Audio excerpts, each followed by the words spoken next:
এক ছাদের তলায় ৪৬ জন শিল্পীকে নিয়ে কলকাতায় আয়োজিত হলো এক বিশেষ অনুষ্ঠান, other side of story teller. বিজ্ঞাপন সংস্থাগুলি সাধারণত নিজেদের ক্লায়েন্টকে খুশি করার জন্য কাজ করে থাকে, তবে এবার তাঁদের চিন্তাভাবনার বিকাশ ঘটাতে এই বিশেষ প্রদর্শনীর আয়োজন করা হয়।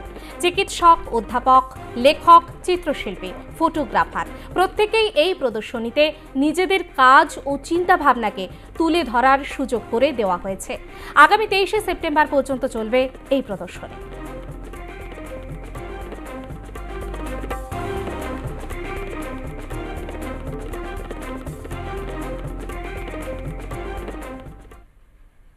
বহু বছর ধরে বিজ্ঞাপনে কাজ করে দেখেছি যে সারা জীবনটাই মোটামুটি ক্লায়েন্টের কথায় আমরা কাজ করে এসেছি, বা ক্লায়েন্টের যে নিড সেটাই কাজ করে এসেছি।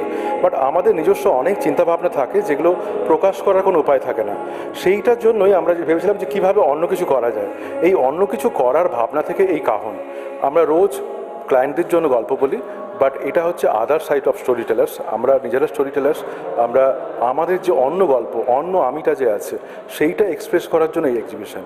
এবং সেটার জন্য আমরা যখন ইনিশিয়ালি ভেবেছিলাম যে শুধু বিজ্ঞাপন জগতের লোক থাকবে, কিন্তু তারপরে মনে হলো যে এটা যদি একটা ভবিষ্যতে যদি একটা ডিজাইন ফেস্টিভ্যালের মতো হতে পারে, আর্ট ফেস্টিভ্যাল হতে পারে, তো সেটা কথা মাথায় রেখে ফটোগ্রাফার আমাদের সাথে কানেক্টেড যারা এখানকার ফেমাস ফটোগ্রাফার আছে, তারা মানে কমার্শিয়াল ফটোগ্রাফার, তারা প্রবুদ্ধ ব্যানার্জির মতো মিউজিক ডিরেক্টর, উপলদার মতো সিঙ্গার, প্রত্যেকের মতো করে আপনি যদি দেখেন যে নানা রকম পেন্টিং, ইনস্টলেশন, স্কাল্পচার, ডিফারেন্ট টাইপের কাজ করেছে।